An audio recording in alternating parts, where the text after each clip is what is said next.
Welcome to Abu Dhabi Finance Week 2025. It's been a great conference so far, and I just got off the stage with Mike Novogratz from Galaxy and Joe Lubin, co-founder of Ethereum and the founder of Consensus, two true luminaries in the space. The three of us got to discuss what the future ecosystem has in store for us. Not only that, but the fact that traditional finance is finally ready to dive in, and the merger of these two systems.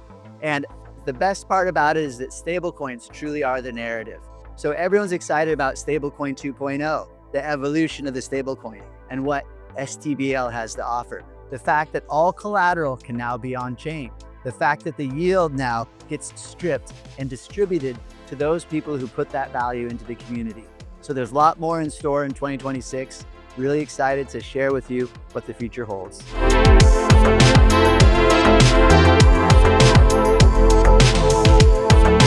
Gentlemen, yes, thank you so much. I have been anticipating this conversation for some time, and I imagine everyone in the audience is equally excited. I can see the camera phones going up already, so no pressure. Reeve, I am going to start with you, if that's okay. Let's start by addressing the volatility that we are seeing in the market at the moment. What, for you, is it signaling? What does it signal? What kind of, stability, what kind of transparency, what kind of infrastructure that we need to reassure those who are buying in? Well, it's a great question. And, I don't want to say today's volatility or the volatility that we're experiencing right now, because it's crypto. So volatility is the beauty of our market.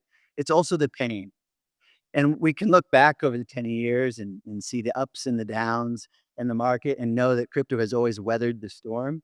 But what does that really mean? It means that the infrastructure below it, the companies that are being built, are really changing the way the world does business.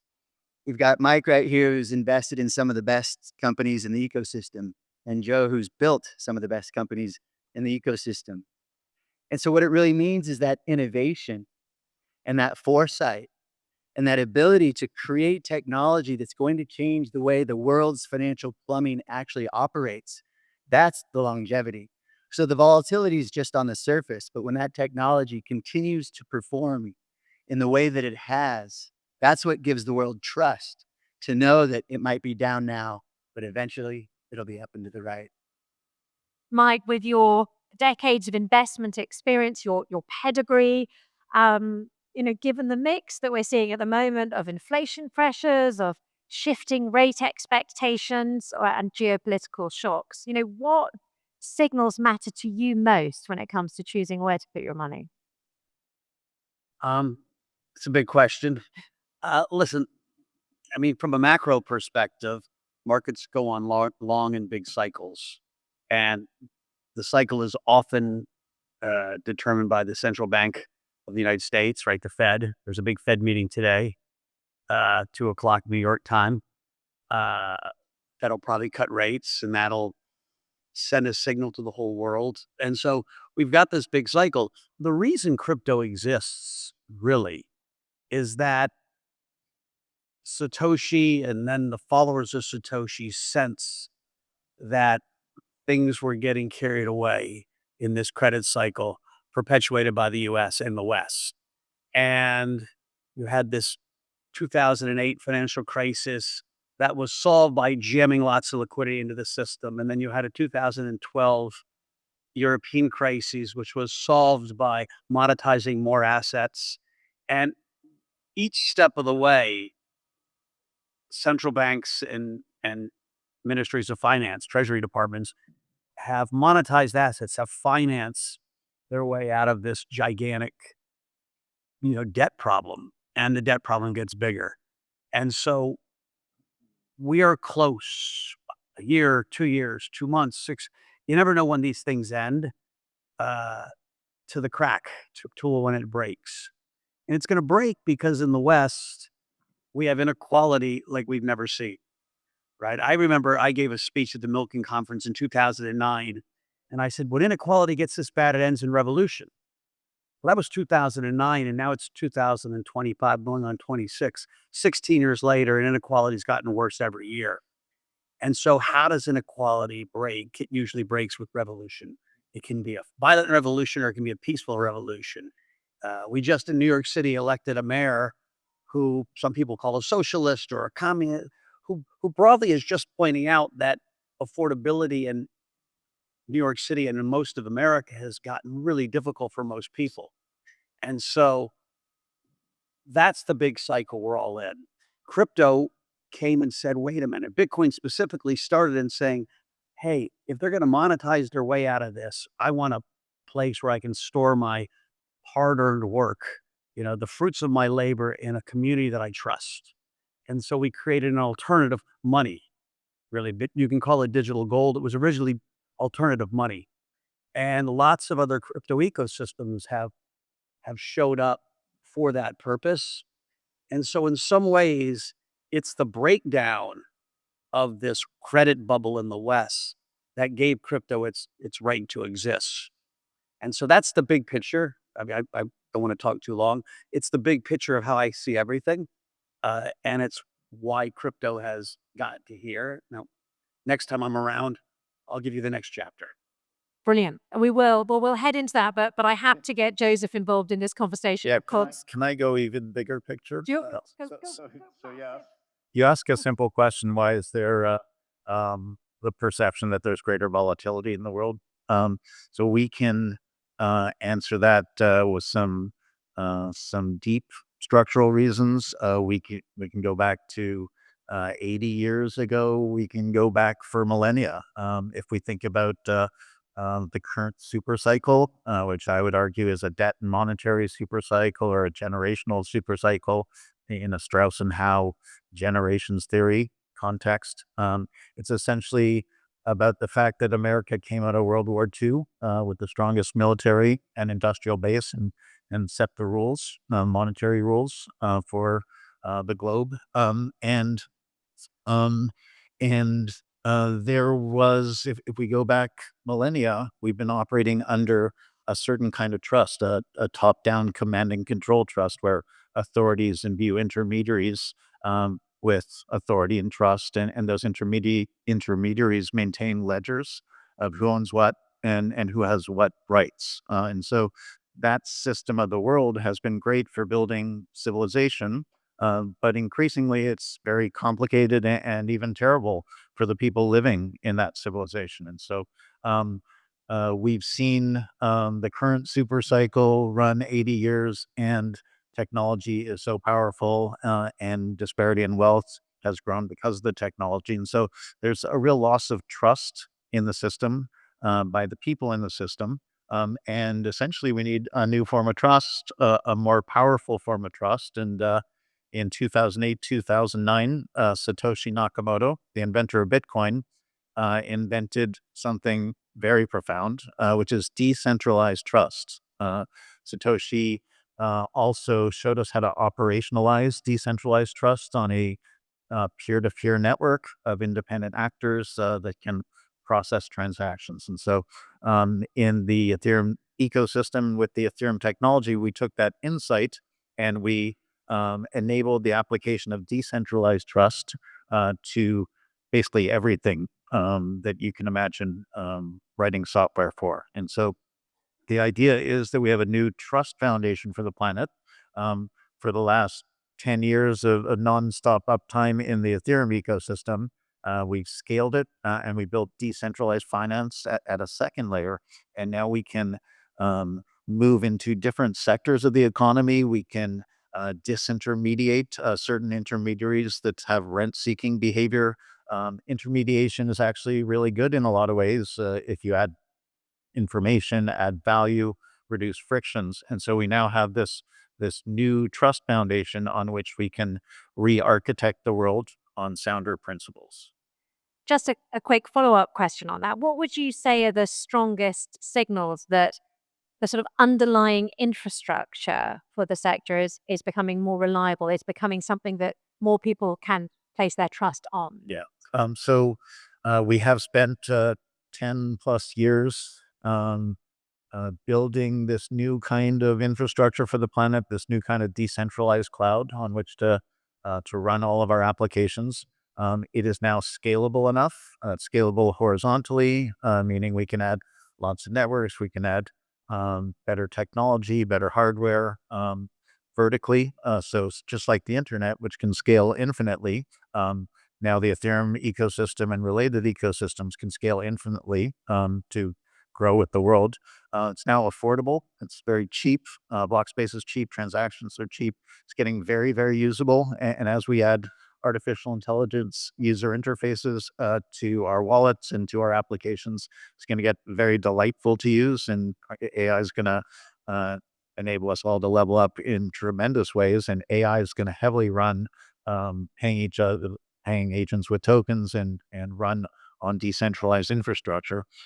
And most importantly, it's hard to build uh, an infrastructure, a civilization scale infrastructure on a totally different organizing principle, in a world based on essentially the opposite organizing principle, which is top down command and control.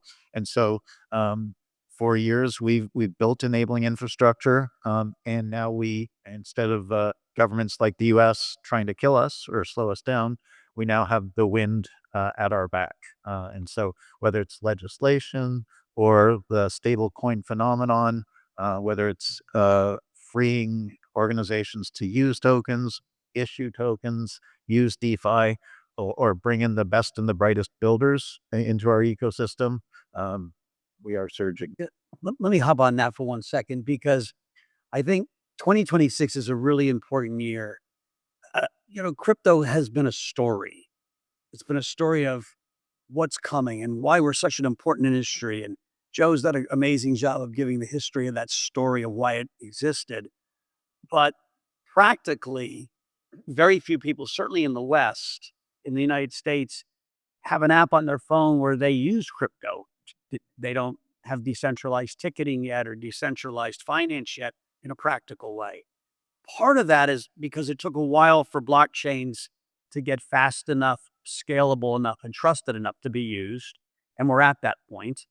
And a big part of it was because US legislation, which I know this sounds like an American-centric view of the world, but US GDP is the dominant GDP at 65% of a global market cap. And when US legislation doesn't work for an industry, it is very difficult for that industry to thrive. And with the new administration, there's a bipartisan view now that we need to pass crypto legislation. And so we've got the Genius Act passed. I would hope in the next 6 weeks, the market structure bill passes, which is going to allow companies to feel more comfortable participating. And so you're going to see every TradeFi institution join this digital revolution, right? This blockchain revolution. In 5 years' time, we won't talk about crypto and TradeFi. It'll just be markets. And so we're in this transition. It will create volatility because some of the stories that we told that were just stories, now those stories have to deliver, right? I tell people when I talk to crypto audience all the time, I was like, dudes, it's time for us to build something we all can be proud of, where the average citizen uses it. It's my strongly held belief that the first generation of crypto, that what's coming next, will be more important to the rest of the world than it will be to the Western economies, right? Payment system in America is pretty good. If I want to buy a stock, I can buy a stock. And so it'll be distribution, simple things like distribution of tokenized equities to people in Paraguay, in Cambodia, in Africa, in the Mideast, places where it's more difficult to get access. You can see the stablecoin phenomena exactly is what happened. But this will be the golden era of actual, crypto adoption of digital asset for permeating, around the globe, where it certainly should be. Yeah, Reeve, I want to pull you in there as our expert on stablecoin. It is considered the sort of bridge between traditional finance and digital assets. Perhaps you could talk me through the real world cases that are gaining the most traction for stablecoin. Yeah, well, still today, the majority of transactions are within the cryptocurrency ecosystem Okay. because for trading, but that's expanding. And as Mike mentioned, it's the rest of the world that feels the pain of poor financial services or highly volatile currencies. So they're leaning into a digital dollar and leaning into improved banking services that stablecoins can offer. And so those are going to be the next use cases is more and more of these other countries leaning in deeper. And just yesterday, I was at an event and two gentlemen from Ukraine came up to me and they're like, "Oh, I heard you're the co-founder of Tether. It's so nice to meet you." And they're like, "You guys, you don't understand the impact it has had, especially during the Ukrainian war. We get to send money to our friends. It's not just some soldiers over there. These guys are their friends on the front line." And that actually just gave me goosebumps just to see that the industry that we're all in is truly having an impact, especially stable coins. And as we advance, the next step, now that the regulatory landscape has shifted, and as they've shared, the traditional institutions are lining up to dive in. Well, why is that? First of all, stablecoin will be the bridge. So stablecoin businesses and infrastructure really is going to be the narrative for the next few years because it's not going to be stablecoins. It's just cash. It's just fiat. It's just money that runs on a different infrastructure. And soon it won't be a stable coin that you see in your wallet. It will be USD or whatever your local currency is. And on the back end, it will run on an improved infrastructure, some sort of blockchain technology that's been integrated in that bank. And so it will just be finance that's greatly improved. And that's why all the money from traditional finance is sitting on the sideline. People ask how much money will flow into stable coins. All of it, because stablecoins aren't stablecoins. They are just money moved in a more efficient way. And that's why it will all flow in because it's a great improvement that includes the rest of the world, the people that were left outside of banking infrastructure in the past. So that's the future that I see. Gentlemen, do you agree that Yeah. all for money will flow? I would argue that stable coins will be a foundational element of the new monetary system. So uh, there are a lot of banks out there that are very concerned that they're going to lose the bulk of their deposits because there is this new instrument that can be used as cash. In some cases, even consumers are going to be able to get something that looks like yield for even holding the stable coin. If there are other ways to get yield too, you can package up yielding instruments into a money market fund, and you can actually put your money into a tokenized money market fund, and then flip some of that into a stable coin in order to pay for your night out or something like that. We have at our company Consensus, we publish the MetaMask wallet. We have our own stable coin, and most companies are going to have their own stable coin. It's going to be a revolution in e-commerce essentially because whether it's a stable coin or a white labeled debit card, or even a tokenized equity, companies are going to have direct access to the holders of those particular instruments, which is different in some cases now. Uh, in our wallet, whether it's the stable coin or whether it's a debit card, our users are able to, instead of taking their salary, taking their monthly paycheck and sending it to their bank so they can use their debit card, and the bank earns interest on their backs for that entire month. Um, we're building a payroll system that enables people to simply deposit their salary tokenized in stable coins or in other tokens, um, and earn money in decentralized finance right from the start of the month, and up until the moment that you do go out and you use your debit card to purchase some things in real time. That money will be pulled from decentralized finance, will stop yielding, but that, and it's not all of it. It's just whatever you're paying for in real time. You convert to stable coins, and on the debit card, and you're paying instantly, essentially, for whatever you need. It runs on the global Mastercard network, and essentially we've managed to close the loop so that people can essentially live their lives with this new monetary system. And I mean, Mike, you mentioned that the shifts that are going to come in 2026, the changes, but there is still a lot of capital sitting on the sidelines. What do you think it will take for institutional investors to start moving their money into the sector, and where do you think those capital flows might come from? So it's interesting to think about like what is an institutional investor even, right? Like if you think of So Galaxy is a $10 billion company that deals with institutions, right? So we set ourselves up to be this, we called ourselves the bridge between crypto people and institutions. And what we've seen, the idea of what an institution is slowly evolve, right? We originally had some venture capital firms that were ahead of the curve. They were the institutions that got in. And then they were the big trading shops like DRW and Jump Capital that were arbitrageurs that were providing liquidity. Like those are big institutions and they got in. Uh, Now we have Larry Fink at BlackRock who started this ETF revolution, or actually maybe didn't start it, but certainly accelerated the ETF revolution. And that has brought tons of institutions in. So hedge funds are participating, sovereign wealth funds are participating. The more important shift, which is starting to happen now, is that every single financial institution on the planet is preparing themselves for a world of tokenized assets. When I say every single one, I mean every single one, from the biggest to the smallest banks. And so, mark my words, 6 months after this market structure bill passes, you will see the Goldman Sachses and the Citibanks. We're already seeing Bank of America talking about it, JP Morgan talking about it, providing services for digital assets for Bitcoin, but also for all digital assets. And there's an old adage on Wall Street, right? Wall Street is a selling machine. It's not a buying machine. It's a selling machine. It's this giant apparatus to sell financial products to its customers.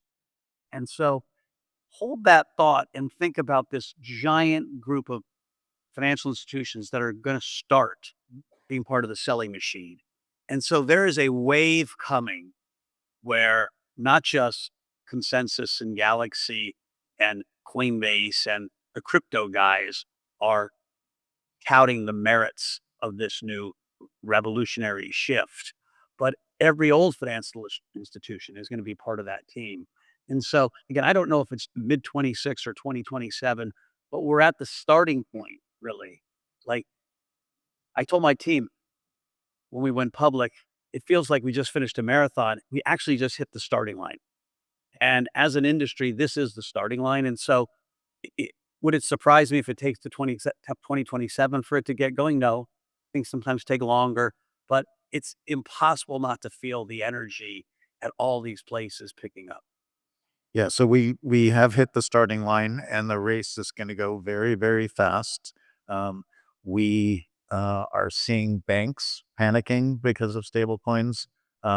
Legislation in the U.S. that's in place and legislation that is coming into place is going to change the nature, and the SEC itself will be changing the nature of the securities industry. So we're seeing organizations like Swift reach out to us to help them build the Swift ledger.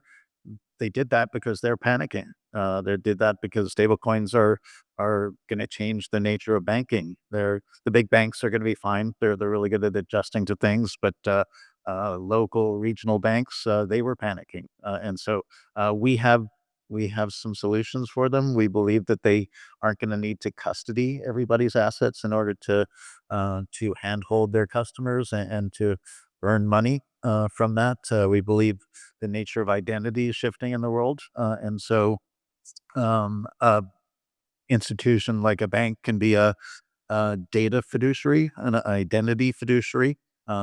We're seeing organizations like DTCC, Euroclear, Clearstream, and stock exchanges around the world getting very serious about tokenizing equity. I know somebody who tokenized his own equity, sitting right next to me.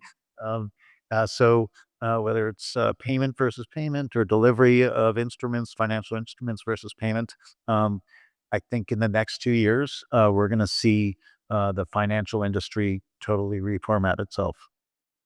It's a very rosy picture for those of you in the sector. I've got to ask, hurdles, hiccups, what could stall things? I mean, it doesn't feel like that long. I know we're talking about the foundational elements of this, but it doesn't feel like that long since the crypto winter. Well, listen, I mean, all this bullishness and overall crypto prices are down pretty big on the year. So how does that make sense? Yeah. Right? We are in this transition. right? There was a lot of excitement coming in with the Trump administration that pushed crypto prices out. And there's a real transition, I said this before, of the story of what could happen and it actually happening. And so lots of ecosystems were a version of Bitcoin. They were community-based places where people said, "I trust in this ecosystem because I don't trust other places." And the ecosystems that actually start providing value, the blockchains that are built on and used will continue to have narrative and story to bring people into those spaces, and the other ones are fading away. And so we've probably seen 75% of crypto assets this year lower in price, not higher in price. And so when I say it's going to be a confusing 18 months, the underlying momentum of an industry is going to be disconnected to a degree from price of what people always perceive to be the assets of that industry, right? Stable coins, if they do their job, they don't move off of one, you know. So you don't buy a stable coin to make money. You buy a stable coin for utility to use it to pay for things. Those stable coins often run on blockchains or they go through wallets. And so there are lots of businesses that will profit and make money from the proliferation of crypto, but it might not be the token you were used to holding. And so investing in this space is trickier now than it was even in the beginning. Because in the beginning, it was all correlated to each other. It was this broad story of crypto, and it was a powerful story because it was ringing true. Crypto was the first global market mania. It was the first global asset.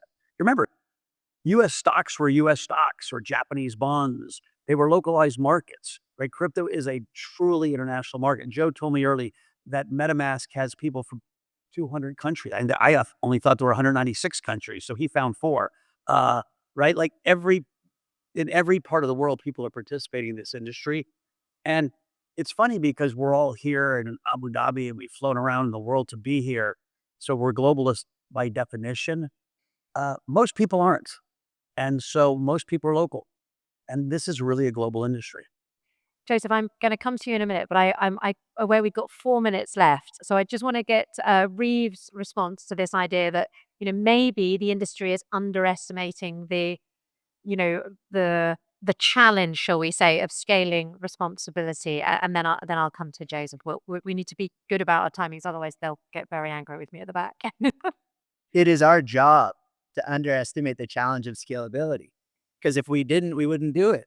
So all of us in the crypto industry have to be bullish. We have to believe. We are entrepreneurs. We are builders at heart. The whole goal, we've been in this for 10 years plus when the whole world was against us and just fought every step of the way through every rise and every fall of crypto. And so the volatility has always been there. It's always going to continue. But the technology itself has proven itself over and over. And finally, the large institutions are recognizing that. And that money is going to pour in here and make this last decade of laying the foundation all worthwhile.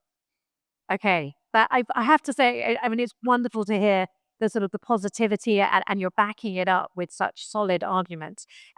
Joseph, for years you have basically framed blockchain as the foundation for new digital economies. Which pieces of that vision for you feel closest to reality as we head towards 2030? Well, I'm a systems thinker, and I think the paradigm shift is underway and it's accelerating. If you look at where we are, as I discussed earlier, we're at the end of a super cycle, an 80-year super cycle. The next super cycle will be composed of AI and crypto and decentralized protocols. Um, our ecosystem gets a bad rap because we're this little baby technology ecosystem in a big bad economy that thought it ruled the world, and it does. It did, and it still does. But things are shifting. One of the knocks on our ecosystem is that we're too volatile. So we're too volatile because we're a baby ecosystem. When the big dog economy sneezes, the little tail that represents us, it whiplashes all around. And so we've seen that recently. We've seen that so many times in our history. But we're at this moment where The paradigm shift is on to greater decentralization, and all of the capital is moving in our direction. Traditional finance is onboarding itself to DeFi in the form of digital asset treasury companies, in the form of stablecoins, in the form of tokenized equities, and so many other forms. And so, as I said before, it's on. The pace of transformation is going to be pretty shocking to a lot of people. Amazing stuff. It's been an absolute privilege to share the stage with all three of you. Thank you very much indeed. I'm sure everyone in the audience will want to join us in a round of applause for what has been a truly fascinating conversation.